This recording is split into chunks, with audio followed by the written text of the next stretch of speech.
तो हॉकी के खेल का पर्याय मेजर ध्यानचंद और उसे परिभाषित करने के लिए उन्हें जाना जाता है और 8 बार के ओलंपिक चैंपियन विजेता रहे हैं मेजर ध्यानचंद, जहां उन्हें साफ तौर पर यह कहा जाता था कि उनकी हॉकी एक जादुई स्टिक के समान है और जिस तरह से खेल भावना के साथ उन्होंने इस खेल को खेला या फिर यूं कहें कि इस खेल को जिया है, ये अपने आप में जो आने वाली पीढ़ी है उसके लिए बहुत प्रासंगिक है, जो हॉकी में अपना भविष्य देखते हैं, क्योंकि लगातार ये कहा जाता है कि खेलोगे तो खिलोगे। और वहीं प्रधानमंत्री नरेंद्र मोदी के फिट इंडिया के सपने को साकार करने वाले फिट इंडिया अभियान को हम आज एक जन आंदोलन के रूप में देख रहे हैं। प्रधानमंत्री ने फिट इंडिया मुहिम की शुरुआत साल 2019 में की। इस अभियान का उद्देश्य फिटनेस को दैनिक जीवन का अभिन्न अंग बनाना और फिटनेस एक्टिविटीज को जीवन शैली का एक हिस्सा बनाना था। देखिए इससे जुड़ी ये खास रिपोर्ट। तमाम ऐसी बीमारियां हैं जिन्हें हम अपने डेली रूटीन में छोटे छोटे बदलाव करके, अपनी लाइफस्टाइल में बदलाव करके उससे हम बच सकते हैं, उसको दूर रख सकते हैं। इन बदलावों के लिए देश को प्रेरित करने का नाम ही फिट इंडिया मूवमेंट है। एक स्वस्थ भारत की परिकल्पना के साथ शुरू की गई फिट इंडिया मुहिम आज एक जन आंदोलन के रूप में सामने है।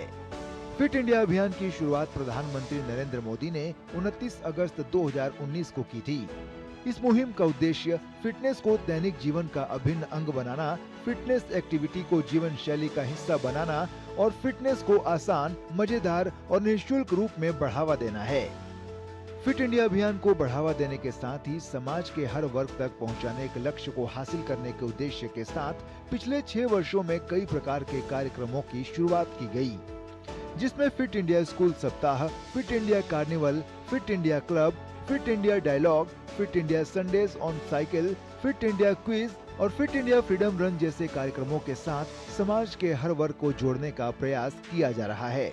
इस देशव्यापी अभियान से अब तक करोड़ों लोग न सिर्फ जुड़े बल्कि रोजमर्रा की जिंदगी में फिटनेस एक्टिविटी को भी शामिल किया। इसी कड़ी में पीएम मोदी ने कई मौकों पर देशवासियों को फिटनेस के प्रति सचेत किया और स्वस्थ जीवन शैली अपनाने और मोटापे से मुक्त जीवन जीने की दिशा में काम करने का भी आग्रह किया। मोटापा हमारे देश के लिए बहुत बड़ा संकट बनता जा रहा है।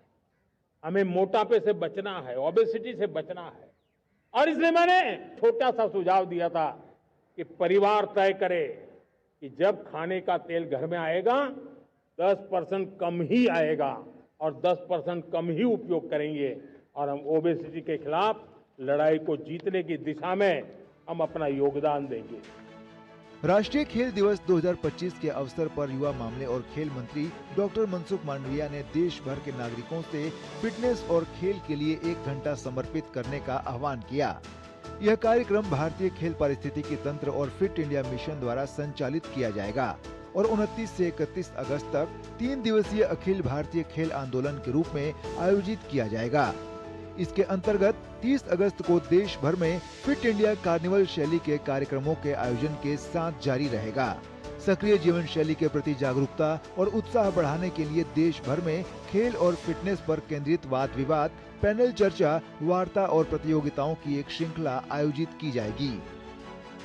31 अगस्त को देश भर के नागरिक राष्ट्रीय खेल आंदोलन की थीम के तहत fit India Sundays on cycle में सक्रिय रूप से भाग लेंगे, जिससे लोगों को साइकिलिंग को एक नियमित फिटनेस अभ्यास के रूप में अपनाने और इससे अपनी जीवन शैली का अभिन्न अंग बनाने के लिए प्रोत्साहित किया जाएगा। Sports desk, DD news.